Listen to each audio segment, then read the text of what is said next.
Good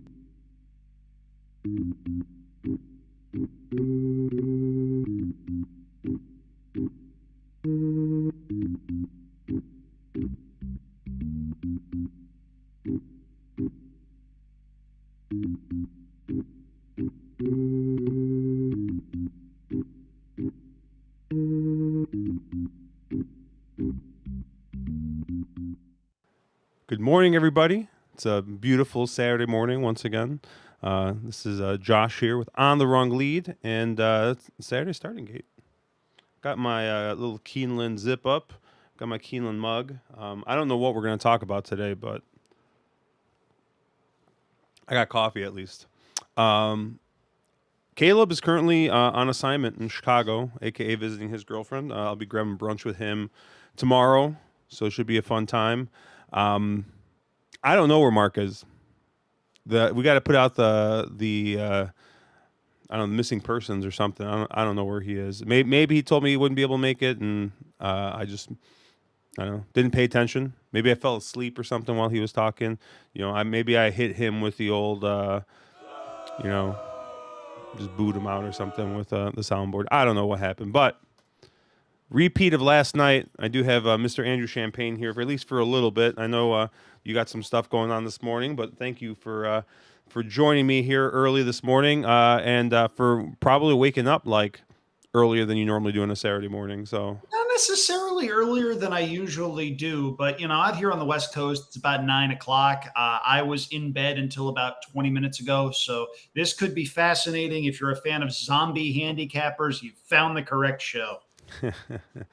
Yeah,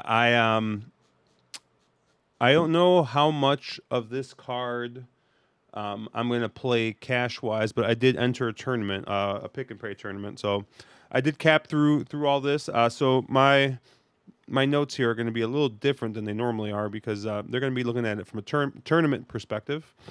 But I figured we would just kind of jump in and talk about this early. We got about an hour before first post.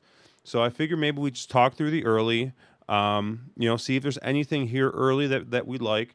And I know that you went ahead and you have a play for us for the all stakes pick 5 that starts in race 6. So want to give enough time to get that in as well before first post goes off. So race 1, maiden claiming 50,000. And we got a field of what looks to be field of 8. No scratches here. Everyone's going to run. I landed on the 5 here, Pine Valley, for Rudy Brissett with Ricardo Santana Jr. aboard. I just kind of thought that this was going to be your pace presence here. Is going to be your speed. Speed tends to be pretty good at Keeneland, and has run at this level over at Churchill Downs and ran second by 7 lengths, but still, ran second at a big price. Going to be a little bit less of a price in this spot, and I'm looking for this horse to kind of improve second time at the same level, and hopefully get a little bit of a different result. Andrew, where did you kind of land here? There's not a lot of convincing stuff I can tell you about this race. I thought it was wide open. Pine Valley does make some sense, and if I had to make a top selection, that one would probably be it. Was a best of the rest second last time out in the first try at this level behind a runaway winner, was almost 4 lengths clear of that day's third place finisher. Makes a lot of sense. There are, however, a couple of class droppers in here that I do think are worth consideration, one of whom is going to take money, one of whom I think is a potential bomb. Number 4, Bourbon on Fire, is the 5-2 morning line favorite in here.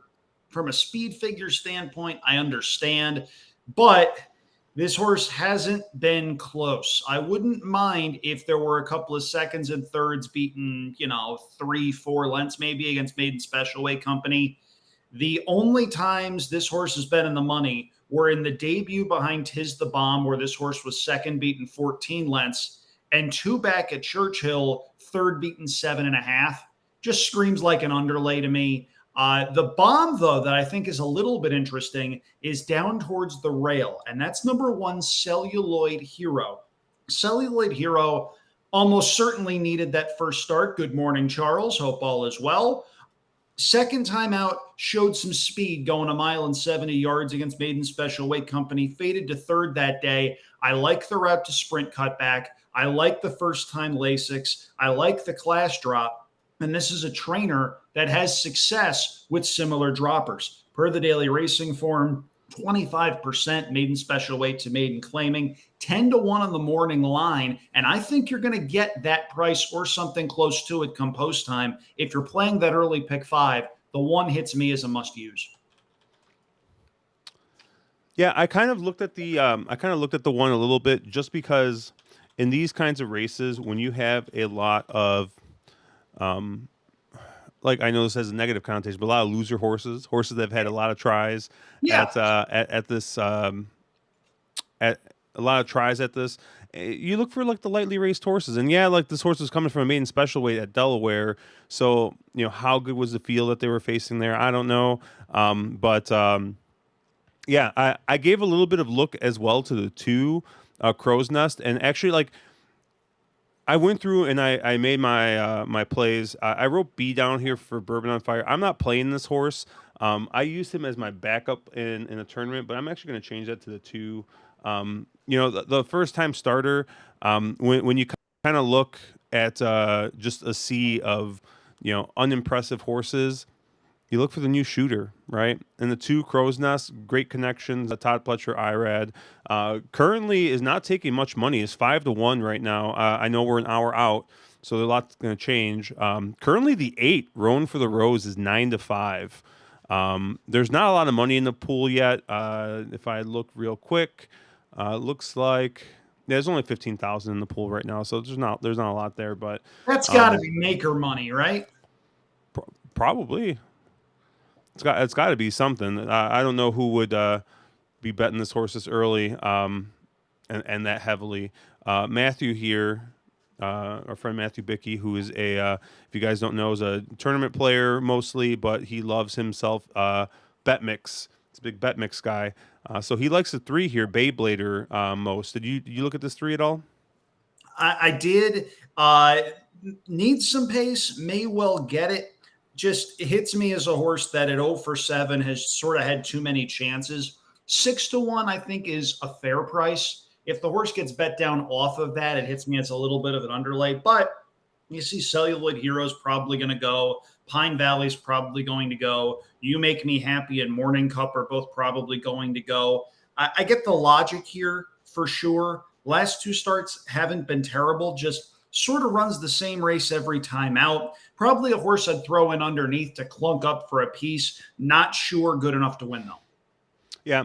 One nice thing about this horse, especially when you get this big old sea of nonsense, the horse has definitely passed horses basically almost every time out. So, the horse knows how to improve his position at least, which is something that some horses have a hard time doing. So, I don't hate the 3. I'm kind of when I looked at this, I'm kind of going like top 2 choices in each race just because I'm playing, pick and pray here today. But yeah.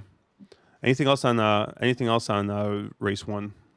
I mean, just that if you're playing the pick 5, I would say go as deep as you can. We disagree a little bit on Crow's Nest. Todd Pletcher trains this one, a $135,000 auction purchase, debuting for 50.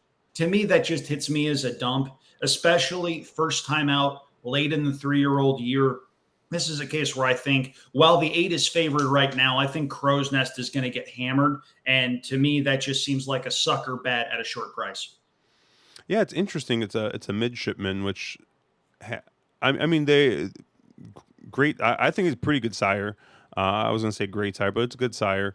But like yeah, average sale was 32,000, and this one went for 135. So somebody saw something, and maybe Todd didn't see the same thing.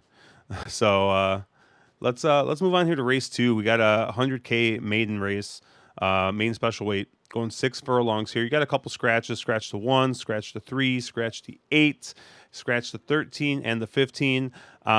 Basically, all the horses I wanted to use scratched in this spot. I just kept on looking and looking and looking, and I kind of ended up landing on the 12, Humbling, and I believe Andrew, you also landed on the 12, and I think that we're not going to get anywhere close to this price. But talk to me about this 12 humbling. Most likely winner on the card, not named Golden Pal. When was the last time you saw a Brandon Walsh first time starter with a bullet 47 and one work from the gate, fastest of 48 at the distance, an auction purchase of $1 million? This horse has a lot going for it right now. I don't think there's a ton lined up against it in this particular spot. And if there is a hope that we get 5-2, can you scroll up to the 5 horse? Stay Fabulous, please. Will you please tell me the ownership group?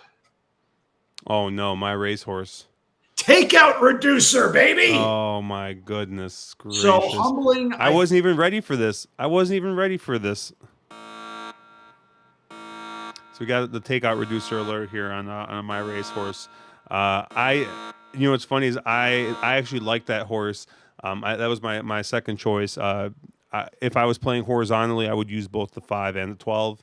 I have this marked as B just because, like I said, I was going through my tournament plays as my backup play, but I would use them equally. But yeah, man, I didn't even notice that my racehorse owned that horse. Yeah. I mean, humbling to me just seems like the fastest horse. I love first time starters that draw outside posts first time out because there's just not a lot that can go wrong at the gate because half the possible horses that could come in, well, that doesn't exist anymore. So, humbling to me hits me as a very promising horse, gets the right post position, gets the right jockey for Kentucky, Tyler Gaffleone. To me, humbling looks like every bit the horse to beat. The horse that I'm a little bit intrigued by, just because of the experience factor, is number 4, Inventing Anna. Has shown some speed in 2 starts at Colonial. Again, not quite sure what that horse has beaten, but you get some experience there. You get a horse that's gone 21-4 for the first quarter mile. Maybe there's a chance that one winds up going early and forgetting to stop third time out. But I just think humbling is definitely the horse to beat in here. If you're playing the early pick 5, the early pick 4, I single humbling. Matt, I see you. I understand the idea of, okay, let's go against this first time starter that's probably going to get hammered down. I understand where you're coming from. It's just a case where every once in a while you see a first time starter that jumps off the page at you. This one for me is that kind of horse. Yeah, and Matt's 9 here, Alexa Lou. I mean, very, very nicely bred horse. Spitestown on top with Medaglia d'Oro on bottom. I think that the or the turf, excuse me, the sprint distance is going to hit this horse right square in between the eyes. Connections wise is a little weak, which is I think why you see 15-1. You do have Paco Lopez aboard, and he's probably one of the most aggressive riders in the U.S. So you think he's going to try? I think he's going to try and hustle this horse out, just by the fact that Dallas Stewart called on Paco, and I don't know the last time Paco rode a Dallas Stewart horse, but I think you're going to get all of 15-1 on this horse. So definitely from a tournament perspective, this might be somewhere to look, which I know is the way Matthew looks at a lot of this stuff. So Matthew also did throw in a horse that I thought was very interesting underneath at a big price, even a bigger one. And that's number 2, Work of Fiction. Debuted at Ellis Park. I take Ellis Park races with a huge grain of salt. It's a very quirky surface, and a lot of times Ellis Park form doesn't necessarily travel. But it was also a muddy track that day, and Work of Fiction showed a little bit of speed before fading and wind up getting taken care of late by Chris Landeros. Rusty Arnold looks at Keeneland. He preps for Keeneland. His first-time starters don't usually win. I do think there's room for improvement here, and I wouldn't be surprised if Work of Fiction winds up hitting the board at a big number.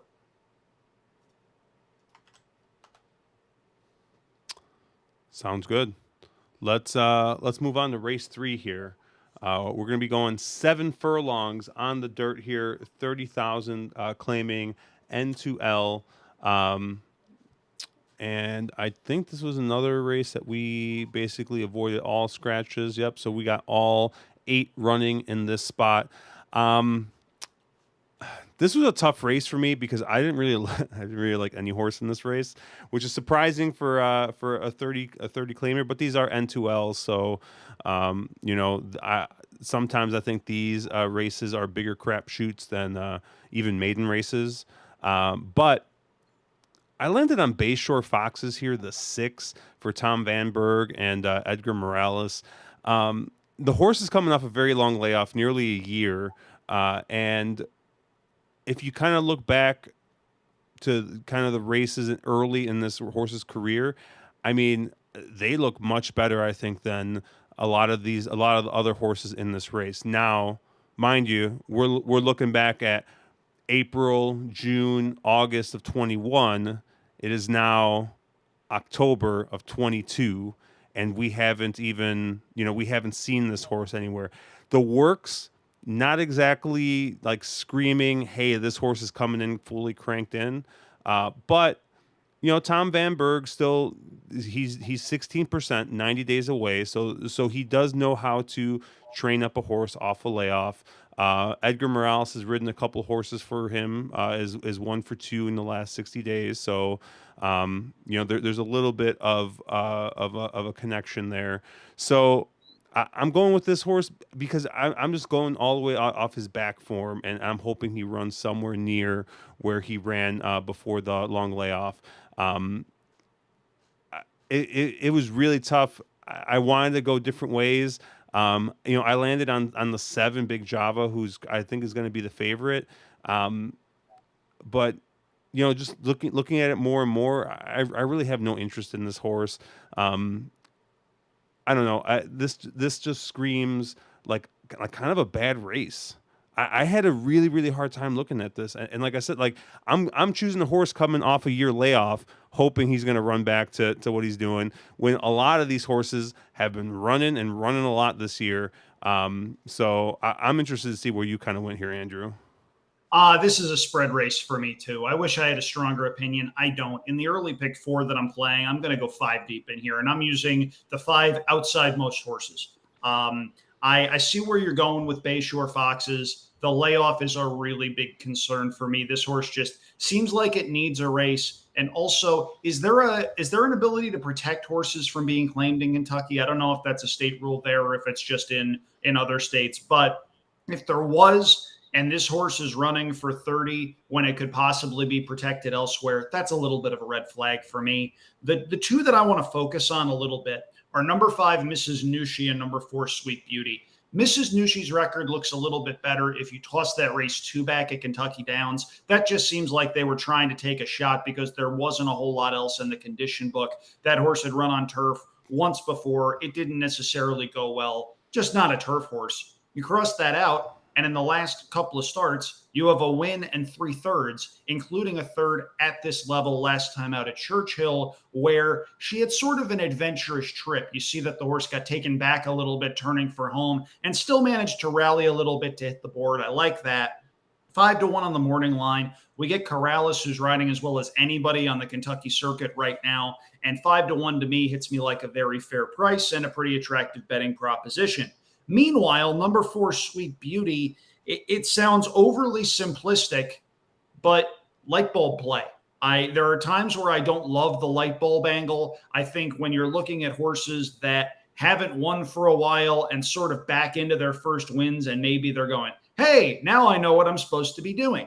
But last time out, first off the claim for Michael Tomlinson, rallies to win by a neck again at Colonial, probably not the best field, but it's not like this horse hadn't been competitive in the last couple at Churchill Downs when running for Asmussen. Maybe it's just a case where this horse, off a little bit of a freshening and off a couple of pretty fast works, if you look at the work tab, this horse may well wind up just being in the best, excuse me, in the best form of her career at this point. Yeah, I'm really interested in your four. Like now that you kind of talked a little bit about the four, and like you said, the light bulb angle. Because if you look, the horse just gradually improved the last couple out. Even from the old barn into the new barn. And if you kind of look at the work pattern, it looked this horse. I don't know, something happened because this horse has been just working like a freight train as of late. So, maybe Tomlinson found something here, and I think 10-1's a very very nice price here. So, that definitely might be a tournament type play, or a little win bet, a long shot play, trying to get a little bit of value here. Yeah, it's one of those where, yeah, I think you go looking for a price more so than anything else, because you look at this race and there's not a lot of proven form signed on. Mrs. Nushi is my top pick. At a minimum, this horse has shown an interest in running well. You get Corrales, who knows the horse well, and there should at least be some pace for that one to come try to catch. So that's where I ultimately went. But again, if you're playing those multi-race exotics, I say spread. Yeah. I see Matthew landed on 8-4-1-2, so he likes your 4 as well. Likes the 2 inside horses. Also likes his 8, Feeling Happy. It looks like his top pick here for Jim Baker and James Graham here. Did you look at this 8 at all? I did, yeah. And there is one of my favorite angles, which is the toss 2. If you assume something went wrong in the June 3rd race, that's a throw out. And then off the layoff, maybe the horse needed a race, so you can throw that race out too. If you go back to the races this horse ran earlier in the year, third in an allowance race here at Keeneland, and then ran fourth, beaten 9 lengths by horses like Society, who wound up winning the Cotillion, and On the Ones and Twos, who's a very good sprinter. If that horse runs back to those efforts, perhaps. The thing that makes me a little bit more apprehensive, though, is the guy that was on her that day is Flavian Pratt. No disrespect to James Graham. That's a little bit of a downgrade. Would it shock me, though? No. And it looks like everyone else is pretty set on the 4 and the 5, which is kind of, I think, where you landed. I'm the biggest like Gerardo Corrales fan outside of a couple other people who I know also love Gerardo Corrales. So I looked at this horse real closely. I just thought that the 6, if the 6 ran anything that they ran last year, they should win this race kind of easily. But yeah, I definitely like this 5 a lot. Let's keep going here. Race 4. All right, Six, race six, 4. 6 furlongs. Optional claiming 100,000. N1X. You got. I think you scratched the 2 out of this race, and you got a real short price favorite in the 4 Tap In Formation. Is that kind of where you landed here? Not a single for me. Tap In Formation ran a big number for Wayne Catalano first time out at Ellis Park, 79 Beyer speed figure, one first time out for Catalano, which isn't necessarily something his horses usually do. I'm a little confused by something. Look at the work 2 back. They worked this horse on turf. To me, that screams they're still not entirely sure what they've got. And I can't take 4 to 5 on a horse that they're not sure what they've got. There are a couple of appealing value propositions in here for me, I think. The most appealing one is number 6, Gold Luck, solely because of the pace scenario in here. Hurricane J, the horse that's number 3 in the program, is going to go. Tap In Formation is going to go. Jeremy's Jet is going to go. Western Ghent probably isn't going to be too far off of it.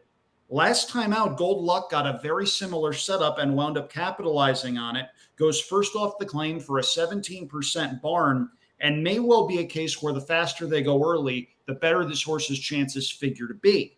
Gold Luck to me hits me as a value play in here, and the other value play to me is number 5, Jeremy's Jet, who 3 starts ago won very impressively at Saratoga, won by nearly 9 lengths on that particular occasion, a 69 Beyer speed figure. Hi, Coots, how you doing? Last 2 starts on turf. This horse just isn't a turf horse.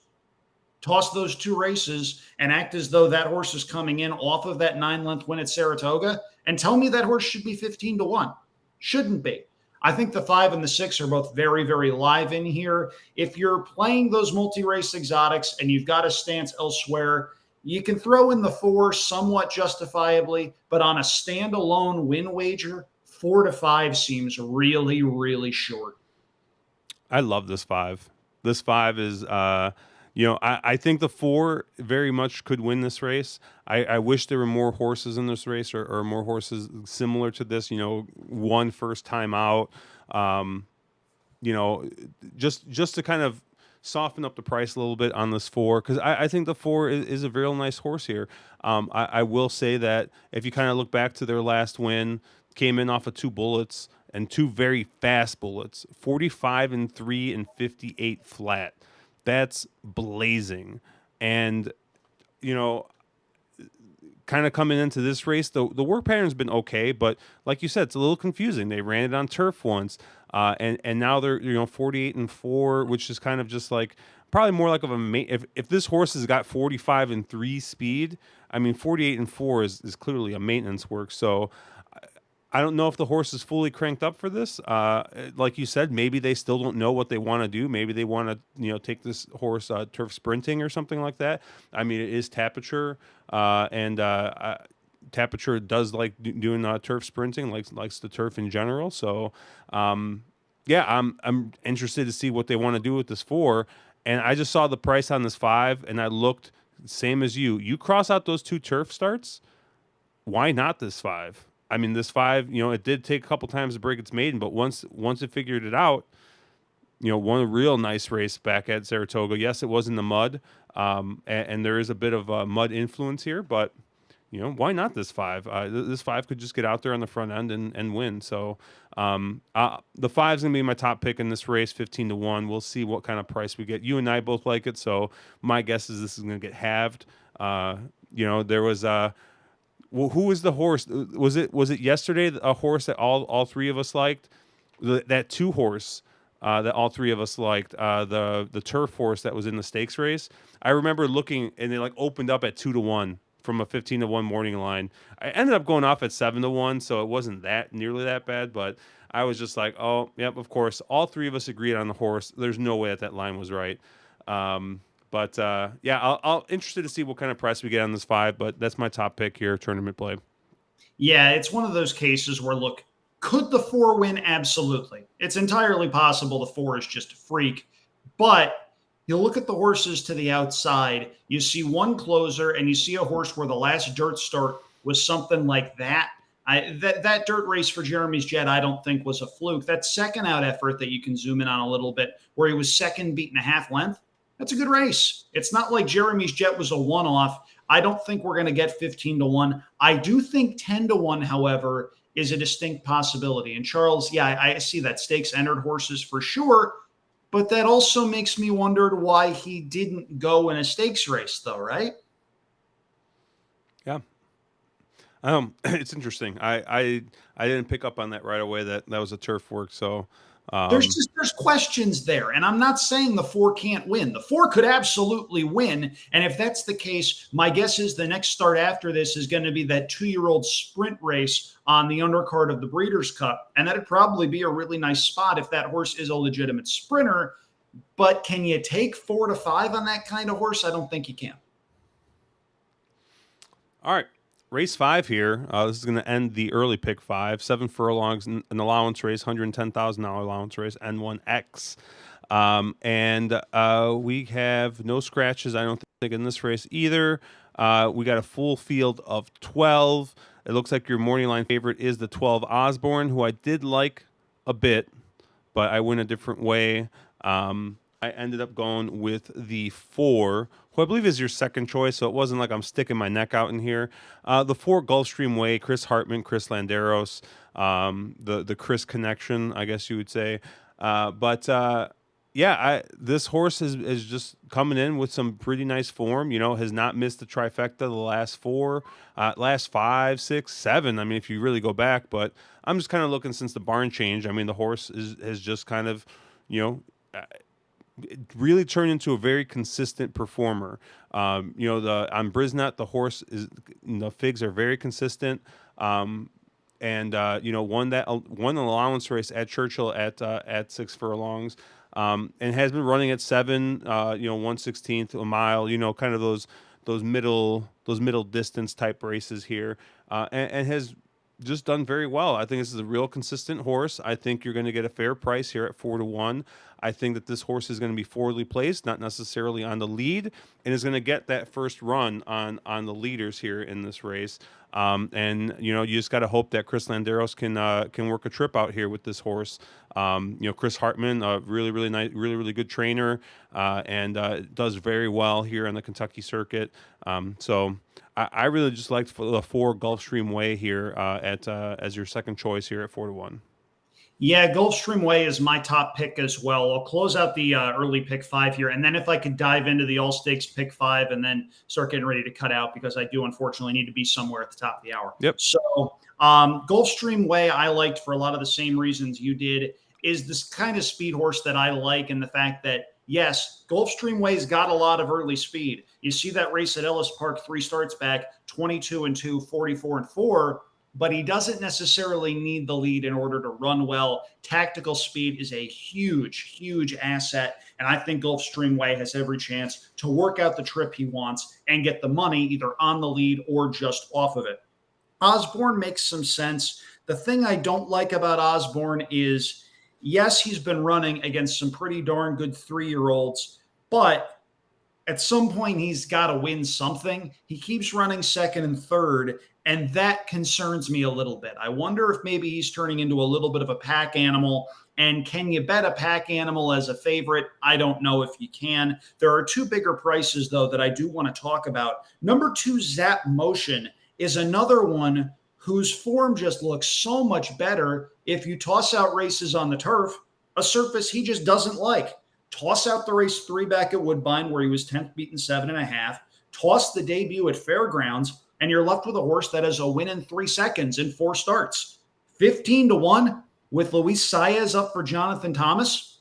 Okay, I'll absolutely take that price and throw that horse into the early pick 4.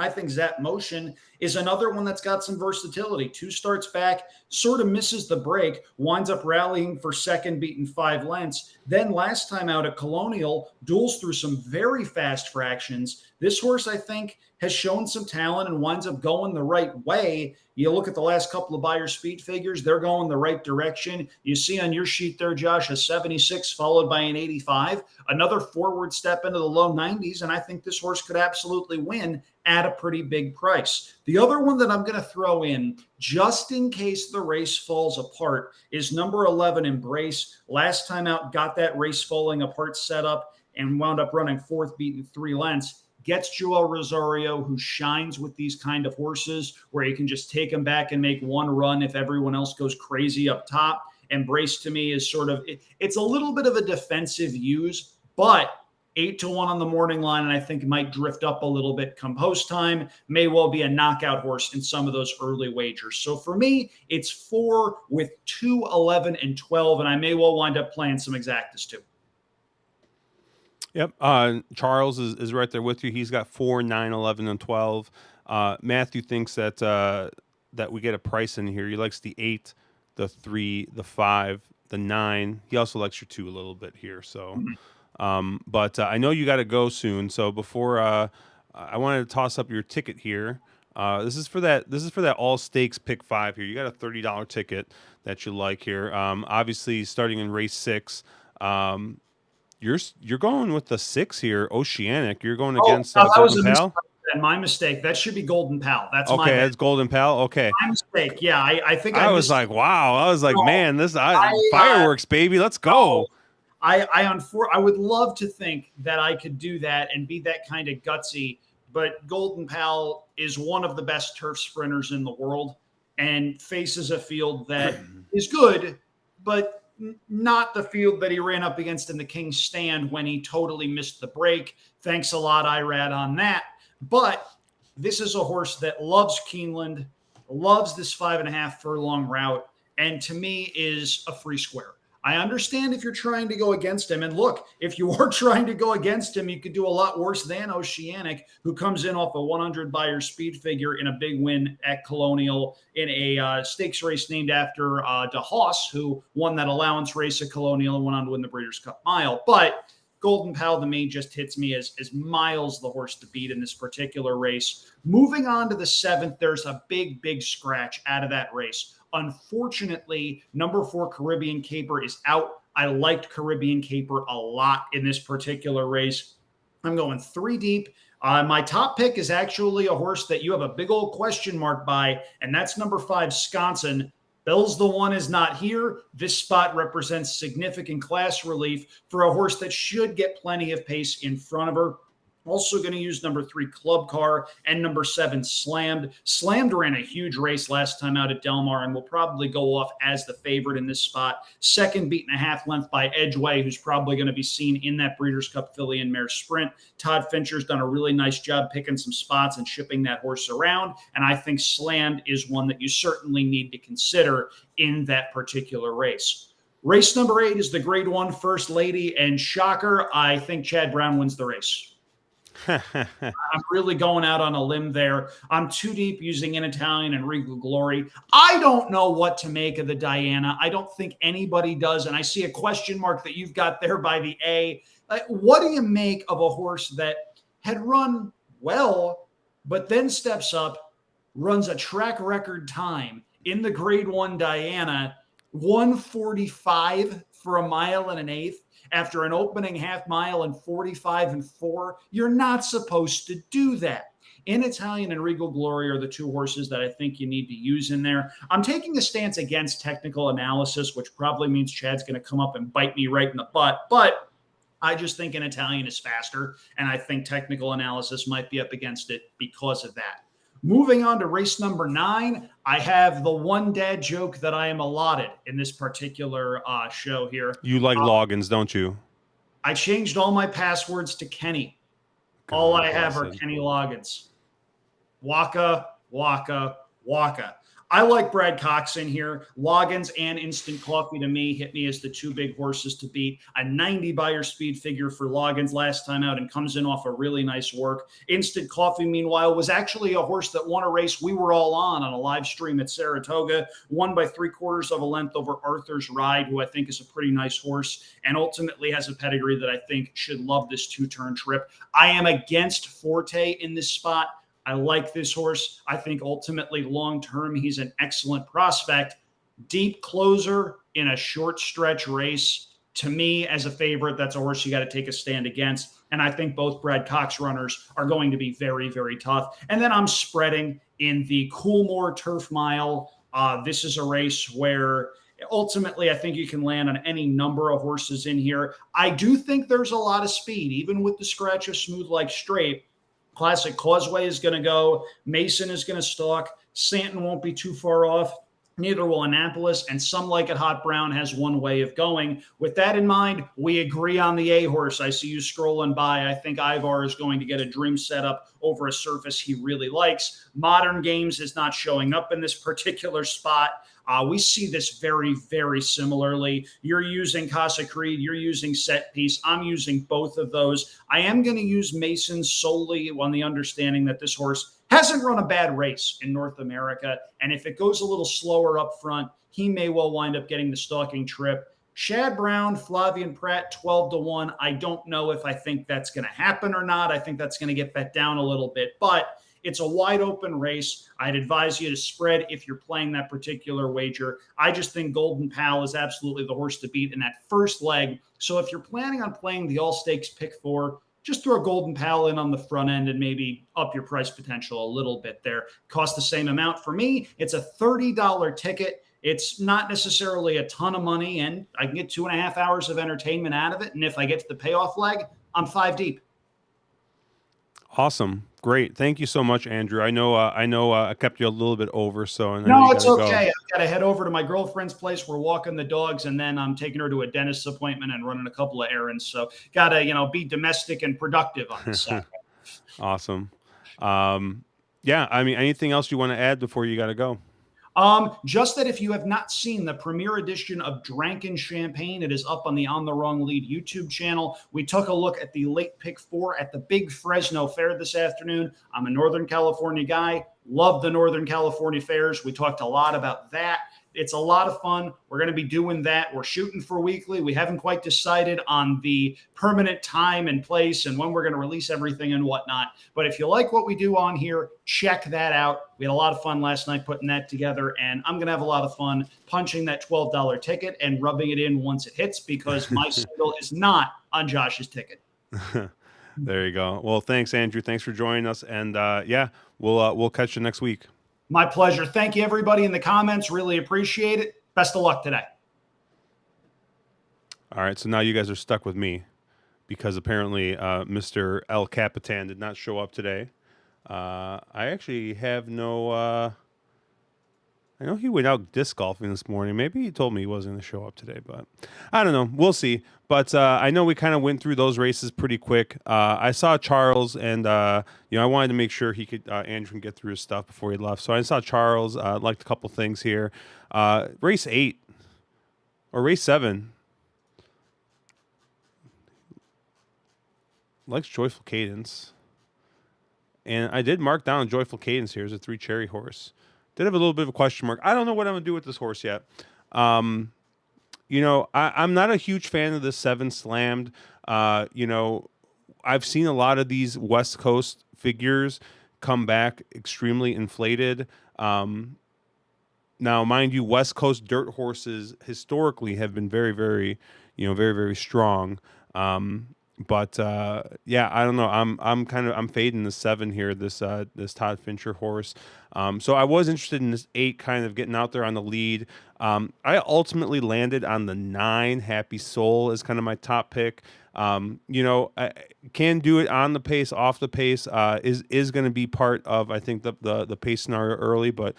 Hopefully maybe just stops and stalks a little bit. I did agree with Andrew. I really did like this 5. Sconson. We talked about this a little bit on Thursday as well, but I did like Sconson here. Doesn't run into Bells of One, and I know that they've just constantly been going through back and forth. So I was interested in this 5 Sconson in this spot as well. Let's take a look here at we got about 17 minutes to post here at the first race at Keeneland.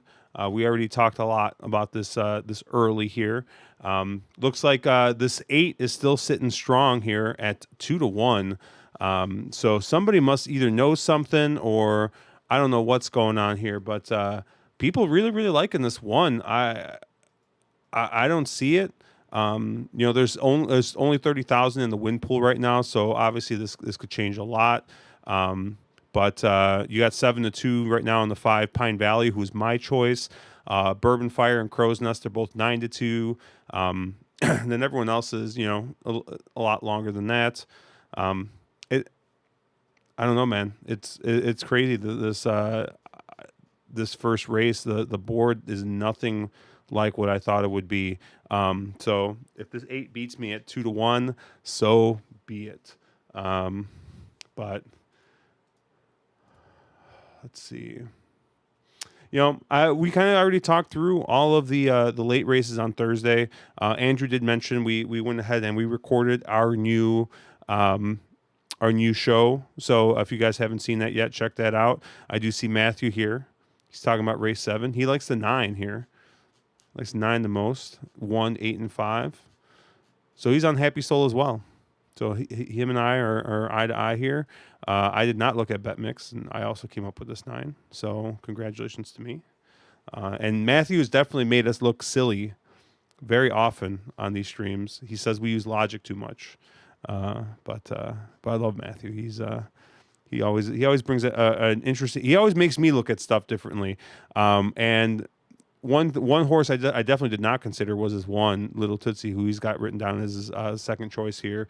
Little Tootsie here for Tom Amos. Edgar Morales coming out of Churchill Downs, ran a nice race at Ellis Park, going a mile. Is got a huge cutback going on here. So interested to see what they kind of think they have in this horse. Does have that pressing run style. So maybe they're thinking that they got a lot of there's a lot of pace in this one. But and